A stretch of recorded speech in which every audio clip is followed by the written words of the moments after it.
morning po sa inyong lahat. Thank you, Lord. Nakaka-bless naman yung praise and worship natin. Nagpapaiyak pa si Ate Grace. Ramdam na ramdam natin yung presence si Lord, di po ba? Pag-ibig. Okay, ngayon po, let's continue to worship our God through our tithes and offering.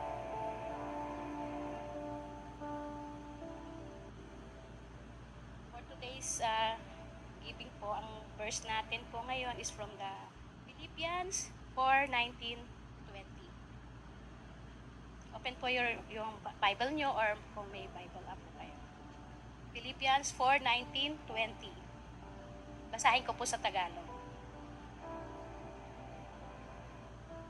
At buhat sa hindi nauubos na kayamanan ng Diyos, ibibigay niya ang lahat ng inyong kailangan sa pamamagitan ni Kristo Jesus.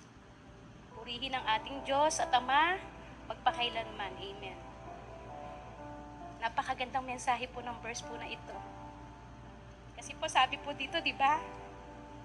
Ate Grace, hanggang Ate Regina, naiyak pa ako sa praise and worship.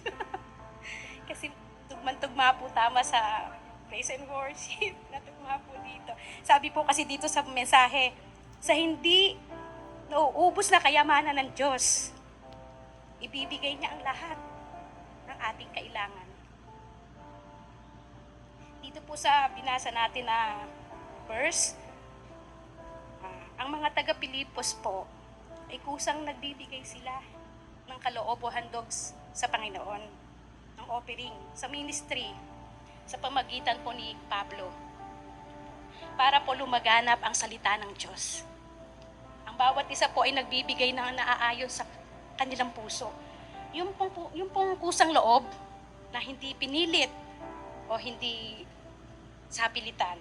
Kasi po hindi lamang po kasi sa aktong pagbibigay nalulugod ang ating Diyos. Kundi po sa willingness, kusang loob. Di po ba sabi nga po, God loves a cheerful giver. Di po ba sabi po? Sinabi po yan sa 2 Corinthians 9:7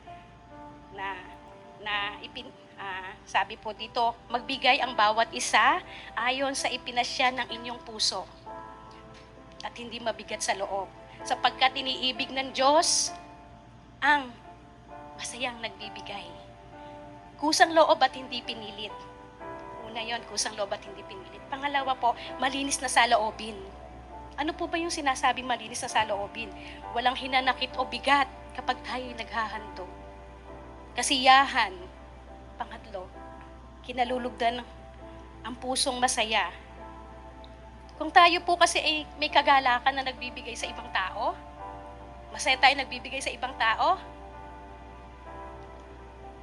what more kay Jesus, especially to God, na nagbigay ng lahat ng sa atin. Amen po ba?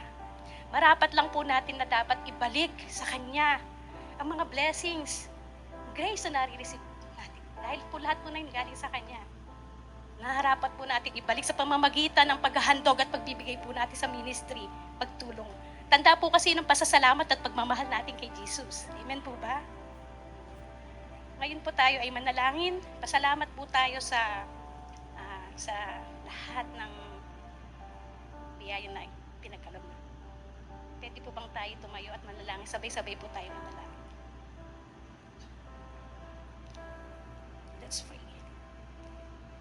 Panginoon, thank you for your abundant generosity. Nagpapasalamat po kami, O Lord, for your presence in our lives. Kinikilala na lahat ng meron kami ngayon, O Lord, ay galing po sa iyo. At Lord, sa pagbibigay namin, Lord, ipaalala mo po sa amin na kami nagbibigay dahil una kang nagmahal sa amin. Ang pagbibigay namin, O Lord, Panginoon, expression din po, Lord, ito ng that we love you. And we want to give. We want to follow you, Lord, because we love you. We want to follow you in our giving. But Lord, remind us that is you who first love us. God, maraming salamat po sa biyaya mo, sa pag-ibig mo. In your name, Jesus, we pray, we give, And we love you. In your name, Jesus. Amen. You may now put your offering in the designated boxes.